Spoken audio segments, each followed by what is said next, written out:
You know, we all face those moments, those choices between what's easy and what's right. But what's really guiding us when no one's looking? Well, it turns out there's this ancient text that gives us a surprisingly modern way to think about it, kind of like an inner compass. So let's explore it together. So just think about that for a second. In those quiet moments when you have to make a call, what's your ultimate authority? Is it about respecting yourself? Is it what other people might think? Or is it something else entirely? This question is right at the heart of what we're going to unpack today. So this guiding principle actually has a name in the ancient texts. It's called Adhipateya, which basically means sovereignty or mastery. It's the answer to the question who or what is really in charge of what you do. Who is the master you serve? And as we're about to see, there are three very different masters we can choose to follow. Okay, so these three inner guides, they can really clear things up for us when it comes to our own motivations. Once you understand them, you can start to consciously choose the kind of path you want to walk. So let's meet them. Here they are. First, you've got the sovereignty of self, which is where you are your own master. Then there's the sovereignty of the world, where what other people think, your reputation, is what rules. And finally, there's the sovereignty of Dhamma, where truth itself is the ultimate guide. Let's break each of these down. First up is the sovereignty of self. This one is all about making you the final authority. It means you're acting from this deep place of personal integrity, of honor.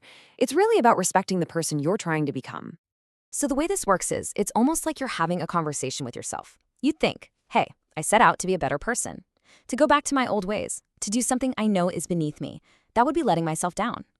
It's this really powerful internal check on your own goals. So when it comes down to it, the core motivation here is just pure self-respect. You choose the right thing not because anyone else is watching, but because you are. You're your own witness, and doing the wrong thing would mean losing respect for yourself in your own eyes. All right, so let's move on to the second master, the sovereignty of the world. With this one, the motivation shifts. It's not about your internal compass anymore. It's about an external audience.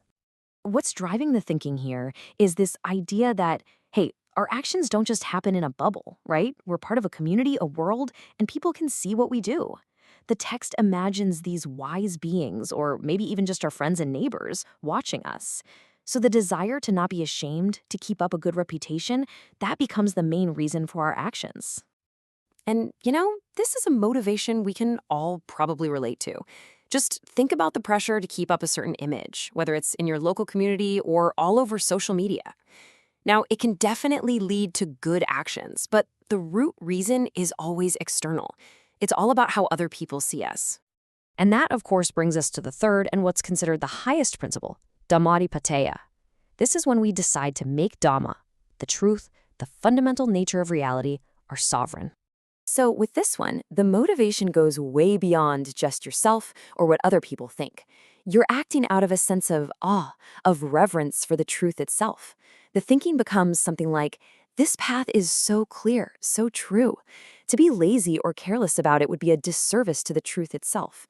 It's not about your ego anymore, and it's not about your reputation. It's just about living in line with what is real. I mean, this is really action in its purest form. You do something simply because it's the right thing to do, because it's in harmony with the way things truly are. It's completely free from needing to pat yourself on the back or get applause from anyone else.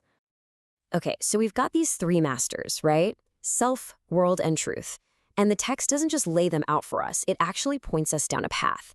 It suggests that the master we choose is what determines the quality of our life and our whole journey toward real happiness. And when you lay them out like this, you can really see the progression, can't you? It moves from an internal standard, self-respect, to an external one, which is what society thinks. And then finally, to a universal standard, which is just truth. It's a journey from what will I think of myself to what will others think of me, all the way to simply what is true. And while any of them can guide us, the text suggests only one of these paths leads to total freedom.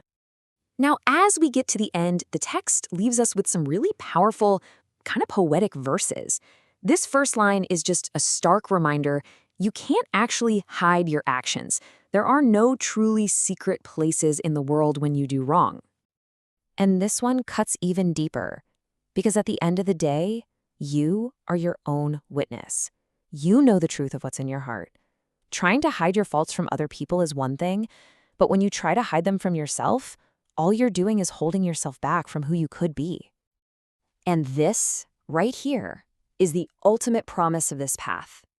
For the person who makes truth their guide, who acts with real sincerity and effort, no obstacle can truly stand in their way. They move beyond all the internal and external drama that trips so many of us up. So, what's the end result of all this? They become a knower of the world. They just see things clearly with wisdom, and they become free from that endless cycle of wanting. And that is the state of real peace and fulfillment that this path is offering. Thanks so much for joining us for this. The wisdom of these three masters is such a powerful tool for looking at our own lives. You can ask yourself, in the little choices you make every day, which master are you serving? By understanding this, we can start to consciously choose a path of integrity, of wisdom, and in the end, of peace. May everyone be happy.